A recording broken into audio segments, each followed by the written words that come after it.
We bring you all of this and more on World Business Watch.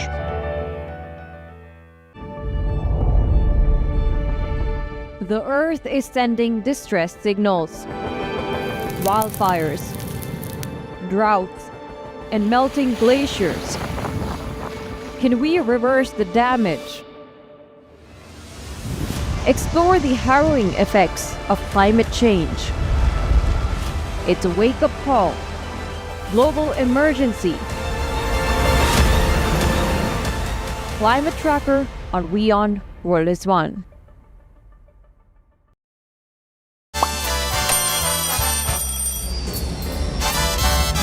Vielleicht nur als 5%.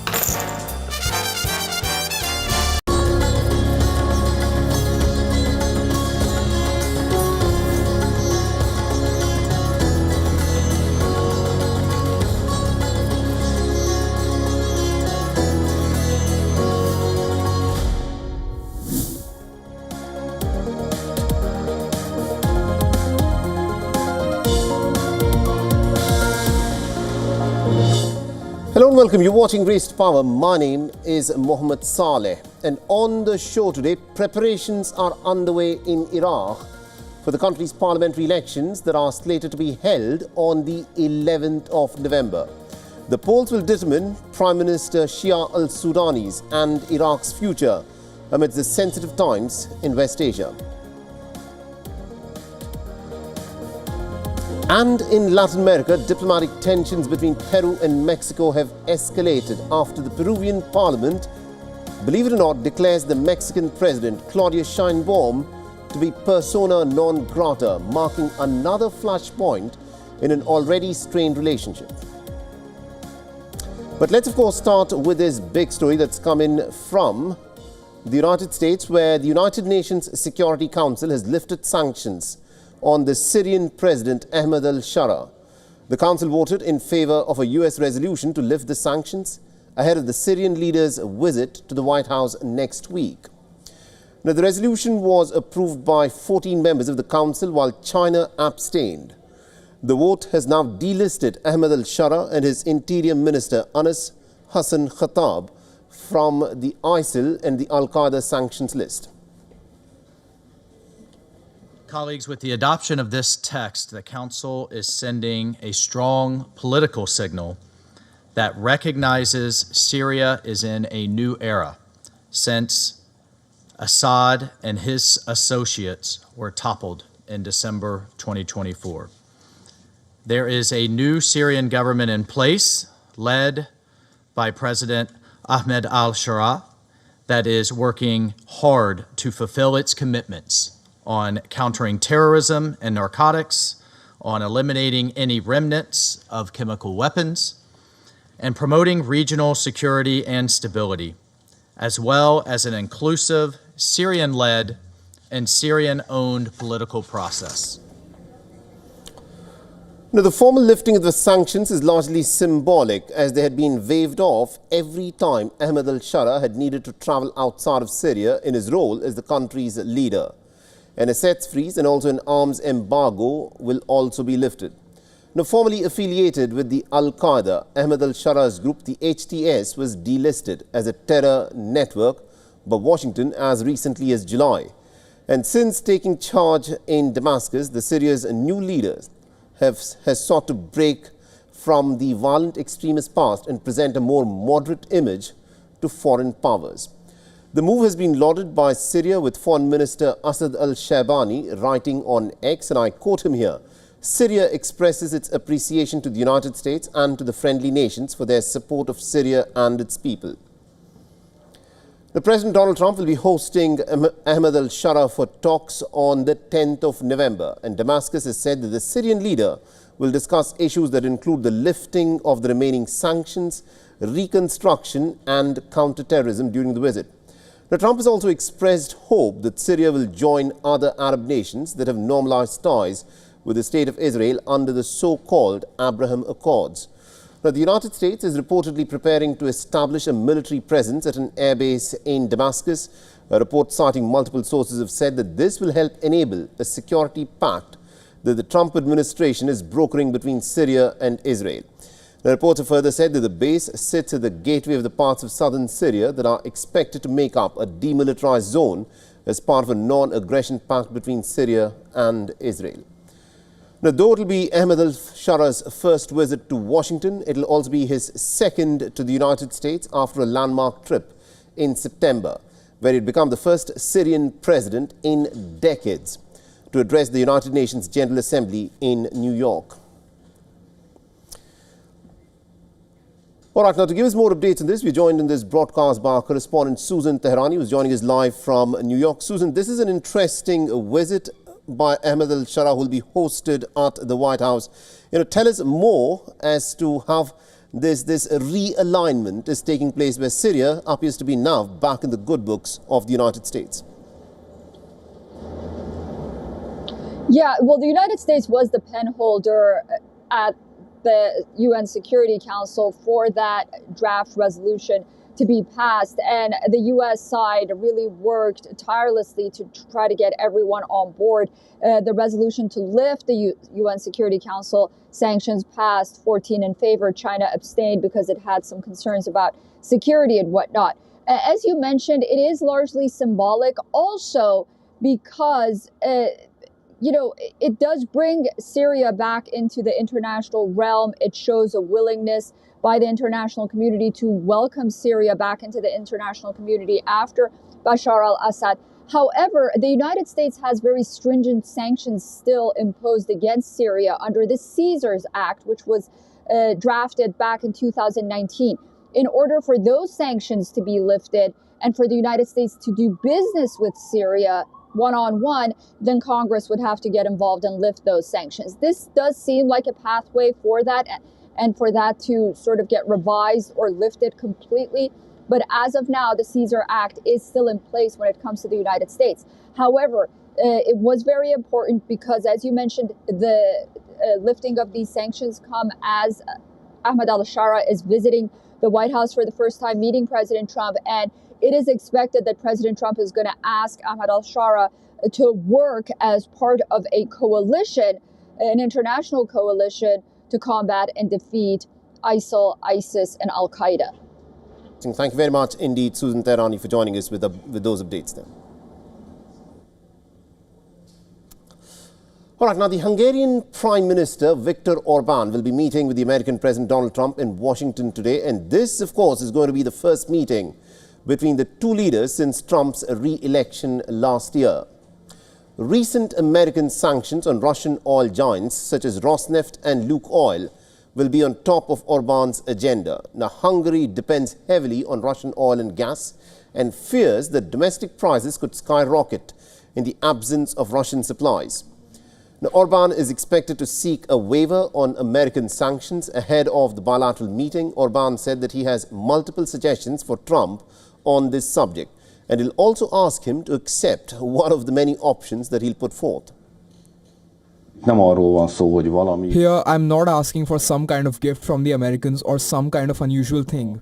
I am simply asking for the realization that the sanctions recently imposed on Russian energy put certain countries like Hungary, which do not have an exit to seas, in an impossible situation. And I'm going to ask the president to acknowledge that. I have suggestions, multiple ones. I'm going to ask him to accept one of these.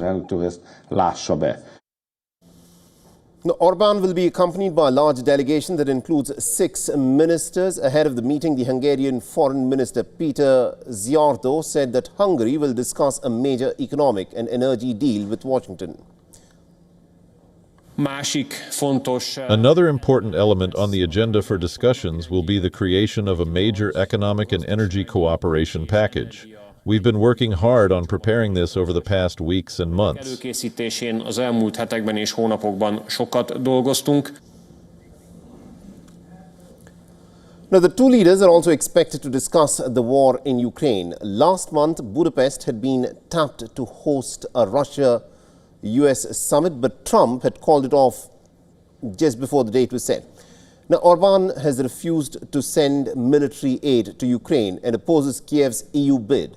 He's also had some frequent run-ins with Brussels on the rule of law and other issues.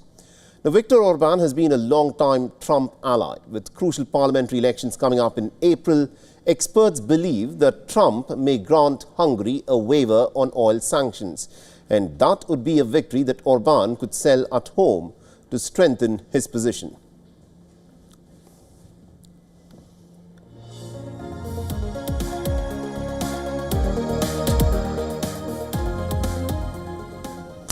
The American President Donald Trump has now weighed in on Nancy Pelosi's resignation announcement.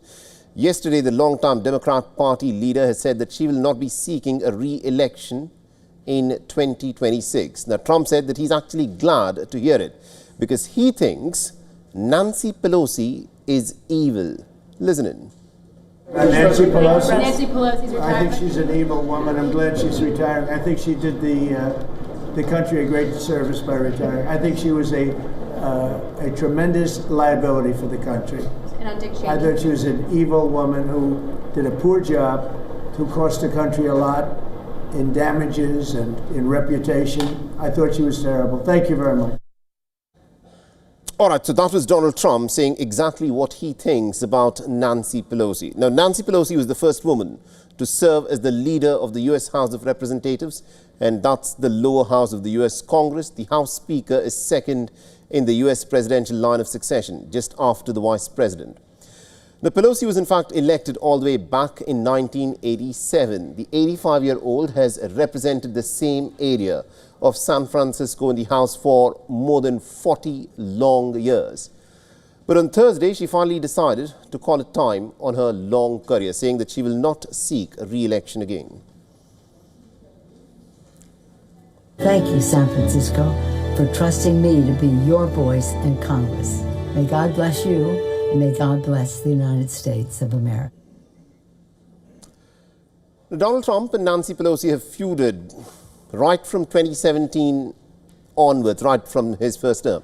Now, during his first presidential term, so it was no surprise that he's in fact happy to see her gone.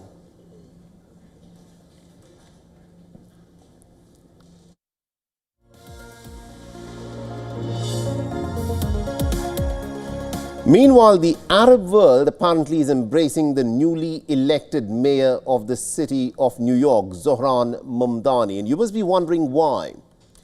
Now, remember, Zohran Mamdani is married to Rama Douaji, a woman of Syrian descent. For many in Syria, that practically makes Zohran Mamdani a family member, a sort of a son-in-law. And that's also the fact that he's a Muslim and a supporter of the Palestinian cause does not hurt either, and his election win has prompted some very warm feelings for him across the Arab world.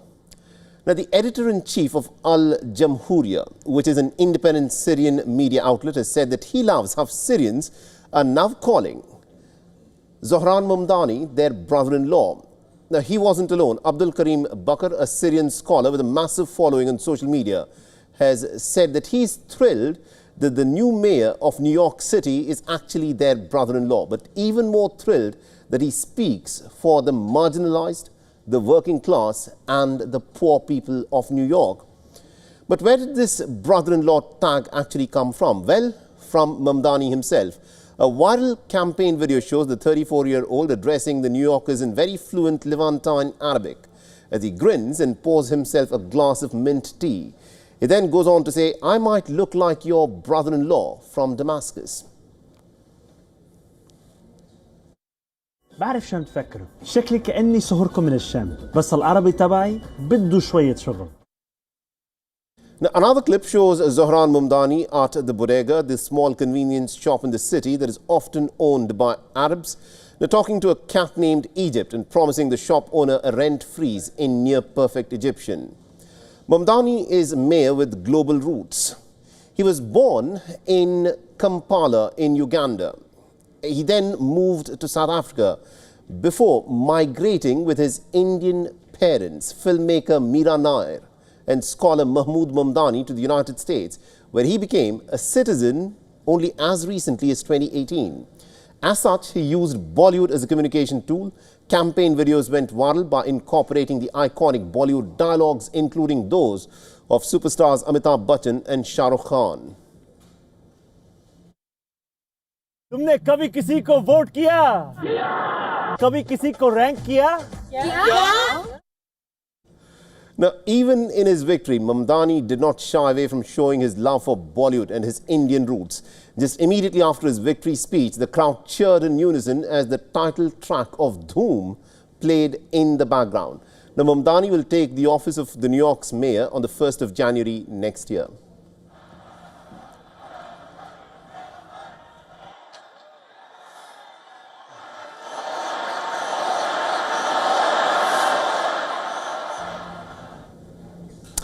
On a day when India marks 150 years of Vande Mataram, the country's national song, a massive political row has erupted between the ruling Bharatiya Janata Party and the Trinamool Congress in West Bengal. Now, the war of words began after the state mandated the daily singing of the Nobel laureate Rabindranath Tagore's Banglar Mati Banglar Jol at government schools. Now, the Bharatiya Janata Party questioned the timing of the announcement as it coincided with the pan-India celebrations of the national song Vande Mataram. Now, the BJP leader Dilip Ghosh hit out at the state government, accusing it of undermining Bengal's legacy as the birthplace of Vande Mataram. Now, the row has pitted two of Bengal's greatest literary figures, Rabindranath Tagore and Bankim Chandra Chattopadhyay, against each other. The Banglar Mati, Tagore's ode to Bengal, was composed in 1905 in support of the movement against the British decision to partition United Bengal. Now, Vande Mataram is an ode to the motherland that was written by Bankim Chandra Chattopadhyay in 1875. The song first appeared in the literary journal Bangla Darshan as part of Chattopadhyay's novel Anand Mat. Rabindranath Tagore sang it at the 1896 Congress session in Calcutta, and in 1950 it was adopted as India's national song. Even after 150 long years, the song continues to evoke unity, pride and patriotism amongst Indians.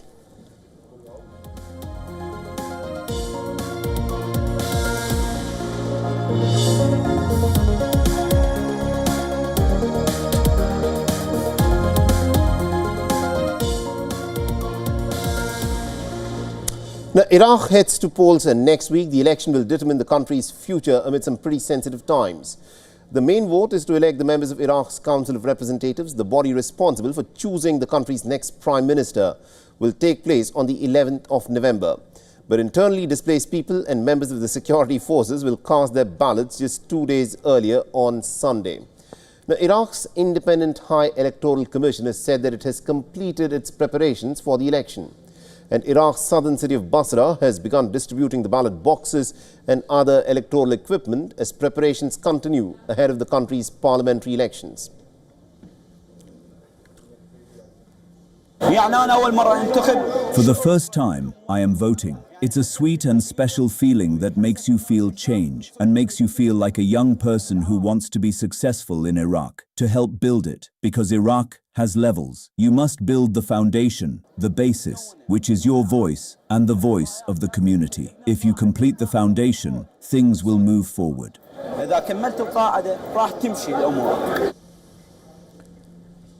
In Iraq, a total of 7,768 candidates, 2,248 women and 5,520 men are competing for 329 parliamentary seats in the country.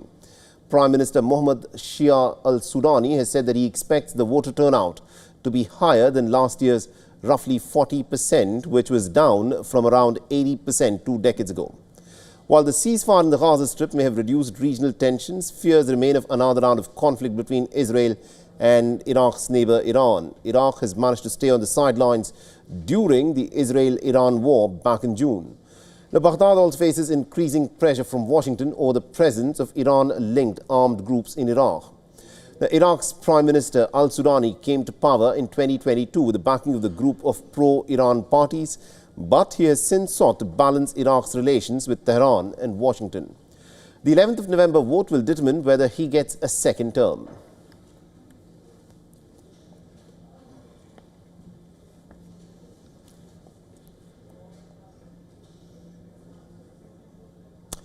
Cameroon's long-time leader, Paul Biya, has been sworn in for an 8th term. and this extends his rule to more than 4 long decades. Now, this 92-year-old is the world's oldest head of the state and is still going strong. Now, according to official results, Paul Biya won Cameroon's highly contested 12th of November-October elections with a margin of 53.7% of the people who voted for him, and he defeated his main challenger, the former government minister Issa Chiroma Bakari, who managed to get only 35.2% of the vote. Now, Paul Biya was sworn in at a ceremony in the parliament for a new 7-year term at the helm of the Central African nation.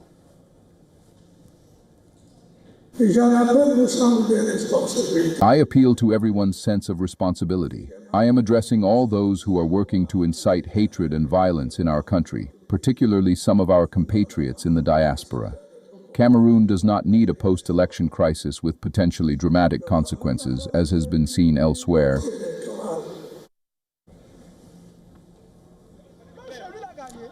Now, the election results triggered mass protests across several cities, leading to clashes between the demonstrators and security forces. The authorities have confirmed at least 5 deaths, though the opposition groups say that the toll is much higher. And witnesses reported a heavy military presence in the capital during Biya's latest inauguration, with checkpoints and armoured vehicles stationed across major roads. Now, Issa Chiroma Bakari has termed the poll outcome to be a constitutional coup and has proclaimed himself the true winner of the election. He has also urged his supporters to hold peaceful demonstrations and the so-called Dead City shutdowns, closing shops and suspending businesses in protest.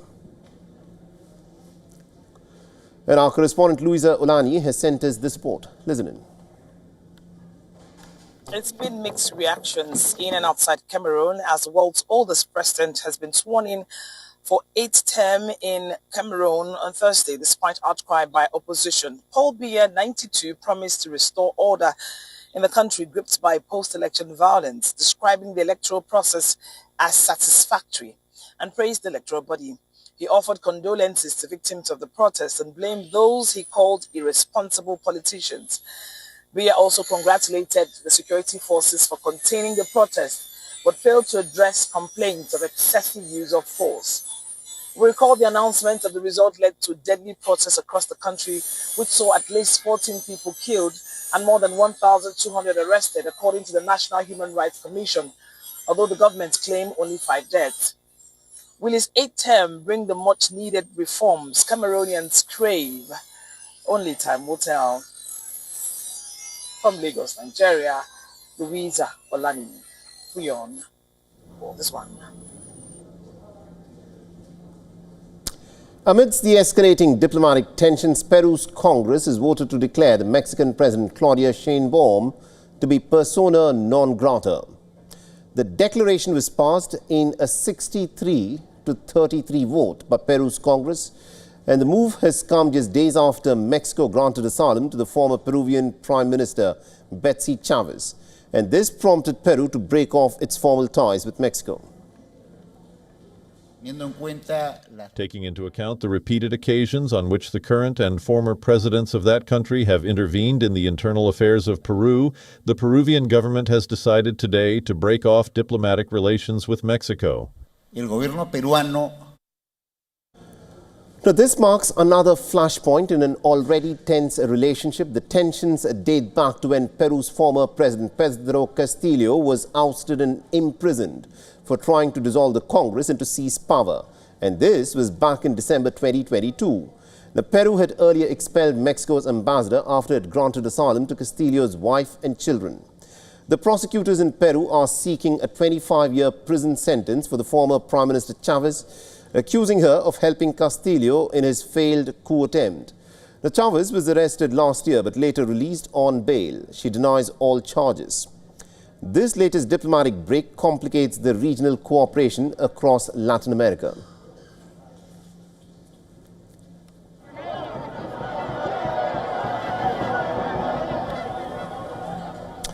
The opposition party of Ivory Coast's former president, Laurent Gbagbo, has said that it will boycott the December parliamentary elections. This is after a high-ranking party official was charged with terror activities. The Gbagbo's African People's Party, Ivory Coast, held a meeting on Thursday. After the meeting, it said that it will not participate in the upcoming legislative elections due to a toxic socio-political environment of repression, persecution and judicial harassment. On Tuesday, Ivory Coast authorities detained Dramana Picasse, a senior aide to the opposition leader Laurent Gbagbo. He was picked up near Abidjan, the former capital of Ivory Coast, and he was accused of having called for an uprising ahead of the 25th of October presidential polls. The Picasse was last seen in a video on the 16th of October urging the Ivorians to demonstrate. The public prosecutor said that Picasse had been taken to the anti-terrorism section of Abidjan's court and a judicial investigation had been opened. The elections last month saw Gbagbo's bitter rival, Alassane Ouattara, be re-elected with nearly 90% of the vote. Meanwhile, the former President Gbagbo was barred from standing along with another opposition leader.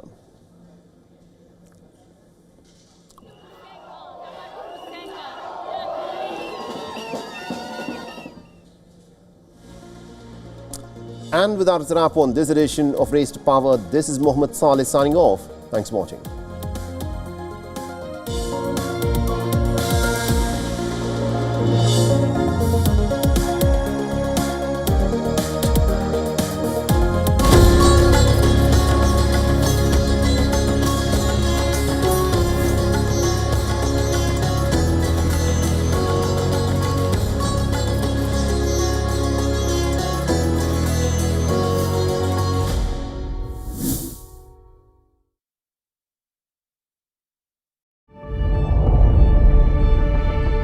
The Earth is sending distress signals. Wildfires, droughts, and melting glaciers. Can we reverse the damage? Explore the harrowing effects of climate change. It's a wake-up call. Global emergency. Climate Tracker on WION World is One. Winter has arrived under the northern lights. An EV and a radar are saving lives on the Arctic ice. On the edge of the Milky Way, 3i Atlas is on its way. We're sending a gold disk in its wake for any life form out there in a galaxy far, far away. Catch all these stories and more this week on Tech It Out, only on WION at these times.